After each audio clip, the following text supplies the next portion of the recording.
When the framers of our Constitution drafted the Second Amendment, they couldn't have dreamed that over 200 years later,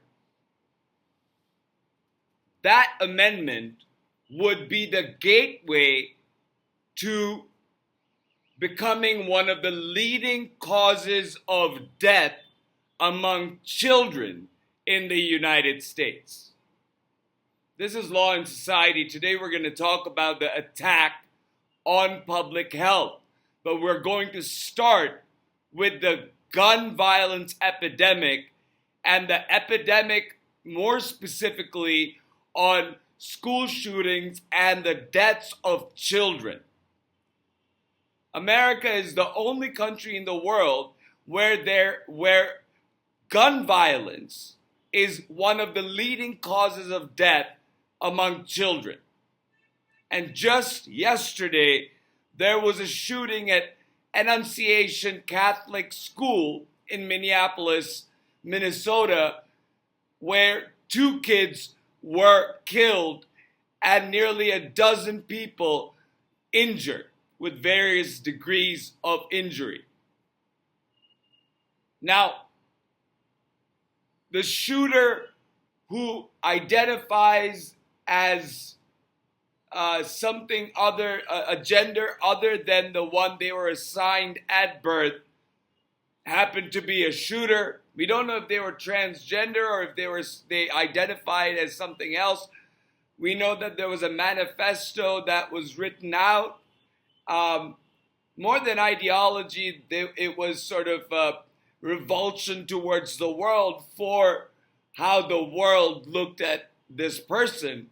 And that is important from the standpoint that when we look at gun rights, we can't stop at the Second Amendment. There's the wording of the Second Amendment says, a well-regulated militia being necessary to the security of a free state, the right of the people to keep and bear arms shall not be infringed. Shall not be infringed does not mean cannot be regulated. It does not mean that it cannot be safeguarded, because the primary and only purpose that the Second Amendment speaks of for people bearing arms is for the necessity to the security of a free state. And if people want to make the personal autonomy argument, go for it. It's already part of the judicial history of the Second Amendment. But the point is, the public health crisis that this exposes is that our country needs gun regulation. Guns are the reason why children are dying in schools. And guns, a lack of education about guns, about our rights, and what falls outside our rights into the domain of a crime, those need to be clearly lineated for the country to follow in a uniform manner. That's not deprivation of your Second Amendment rights. That's actually securing your Second Amendment rights, because it is giving you more knowledge and understanding of the right that you have. There's been a lack of community and governmental health support for gender identity, for other suicidal thoughts, homicidal thoughts. But this administration / regime has slashed the funding for suicide prevention hotline, has slashed the funding for funding local police departments, while funding a federal enforcement force with the Department of Homeland Security. I mean, how scary that is another topic is just confounding to me. And, you know, we cannot just accept that children are dying because of guns and because of lack of education, lack of regulation, lack of mental health resources, and very, very importantly and critically, lack of gun safety laws. So what do? You push your public officials from the local level onto Congress, and you force them and you push them for comprehensive gun safety reform that includes background checks, mental health checks, education and training, continued gun rights education, license that has to be periodically renewed. And these sort of registration requirements in order for you to have a gun on you is not an infringement on your right. You have the right to exercise your gun. The legislation can even say and reassert that the government, bases its legislation on the fact that every American citizen has a right to bear arms. And in the interest of everybody owning a gun, but also remain safe, these are the procedures that are necessary, without which exercising of the Second Amendment becomes a deprivation of rights for other people. When assertion of your Second Amendment becomes a crime, becomes something that harms somebody else. Because surely the defense of necessary for the security of the state, and even if you were to assert the personal autonomy argument, that it is for your personal safety as well, it is in your interest to know as much as you can about that gun. And the availability of guns in the United States freely is a major problem and part of the public health threat that our children face when they go to schools. Metal detectors wouldn't have helped in this case, but that hasn't stopped Republicans from talking about it. Republicans have attacked the identity of the person who did the shooting, the murderer. And that is a mental health issue, but that is not the motivating, or that is not the critical point that made this mayhem possible.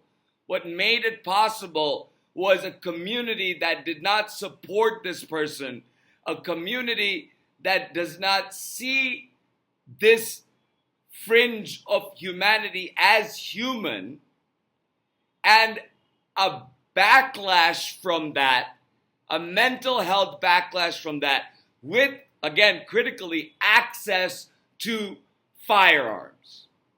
That is the critical nexus.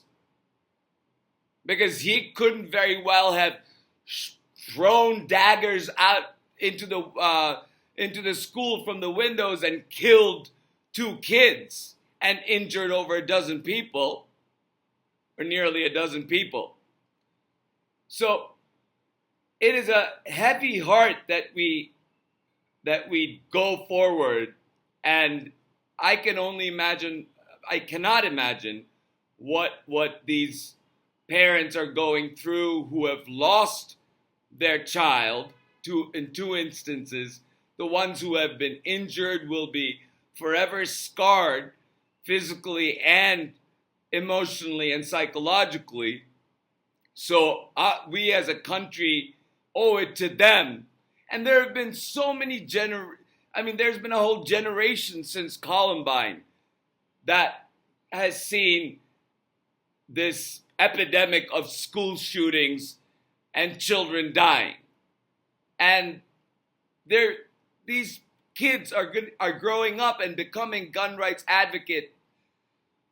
But still, the lobby for guns, the gun industry, and the NRA have this hold on the government and on the Republican Party that just seems to not budge when it comes to reforming gun safety legislation.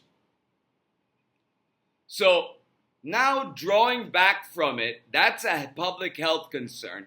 And now is the chronic incoming crisis with the CDC, Center for Disease Control. News broke that the director for the Center for Disease Control, Susan Monterez, had been fired, and it was posted on X by the Health and Human Services post. So, Director Monterez's attorneys replied online as well by saying that, Abby Lowell and Mark Zaid are the ones who represent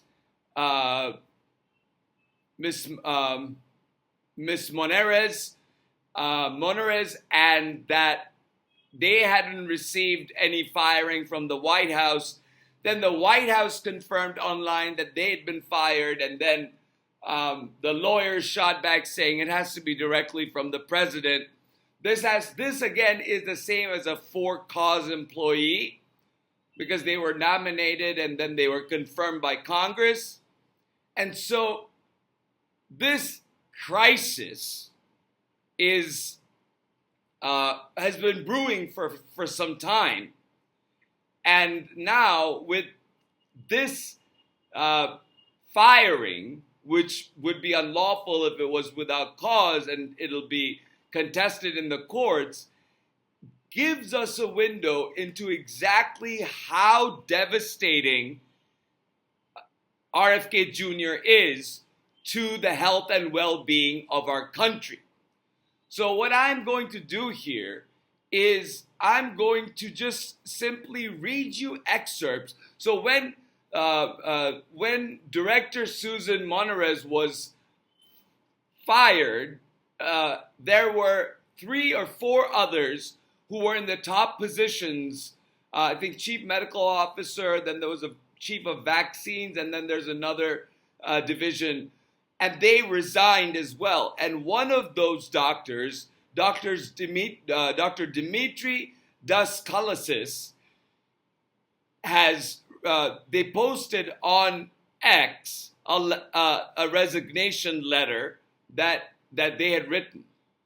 So Dr. Dimitri Daskalisis says, "I am unable to serve in an environment that treats CDC as a tool to generate policies and materials that do not reflect scientific reality and are designed to hurt rather than to improve the public's health.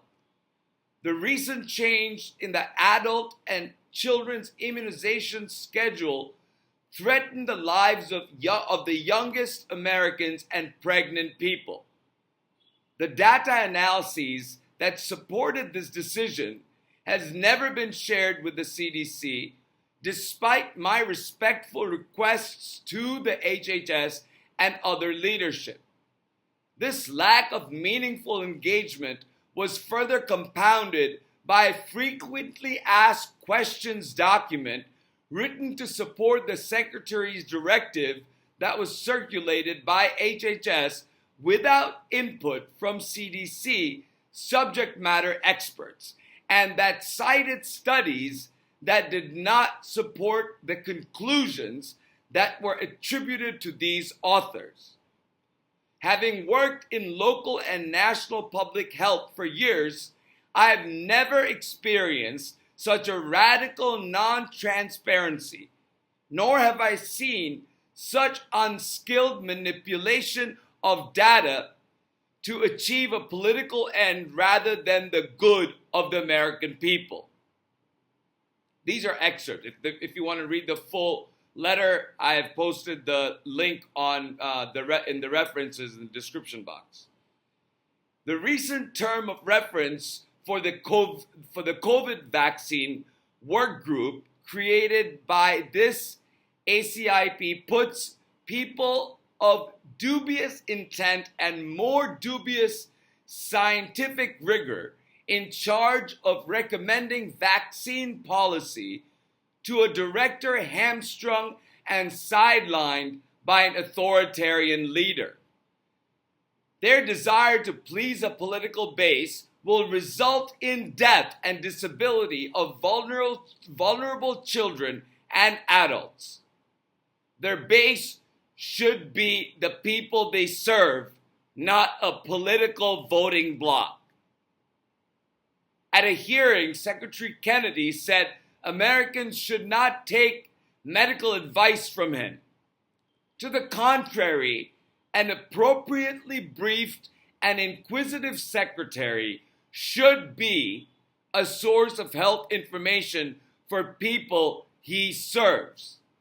As it stands now, I must agree with him that he should not be considered a source of accurate information.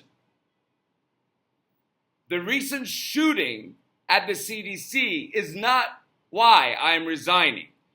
I'm resigning to make him and his legacy proud. I'm resigning because of the cowardice of a leader that cannot admit that his and his minions' words over decades created an environment where violence like this can occur. I must also cite the recklessness of the administration in their efforts to erase transgender populations, cease critical domestic and international HIV programming, and terminate key research to support equity as part of my decision. Public health is not merely about the health of the individual, but it is about the health of the community, the nation, the world. The nation's health security is at risk and is in the hands of people focusing on ideological self-interest.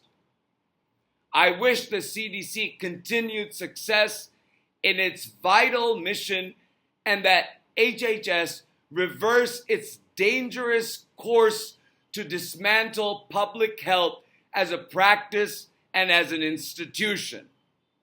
If they continue the current path, they risk our personal well-being and the security of the United States. I don't think I need to say anything else to explain to you the threat that RFK Jr. poses as the Secretary of Health and Human Services. He must resign. Susan Monterez must be reinstated, and the people who have left need to come back so that the CDC and our public health is not at serious risk. And Dr. Daskalakis does a really good job of laying out what the problems are. With that said, take this as a warning. This is a warning. This is for you to wake up and call for this man's resignation, RFK Jr., and call for comprehensive gun safety legislation that includes mental health program and background checks and continued gun usage and policy education, as well as look at HIV prevention programs, COVID vaccine dissemination programs. Those need to be brought back because those are what will break down the health, the very health and well-being of our country. With that said, thank you so much for listening. Please like, share, and subscribe, and I'll talk to you soon.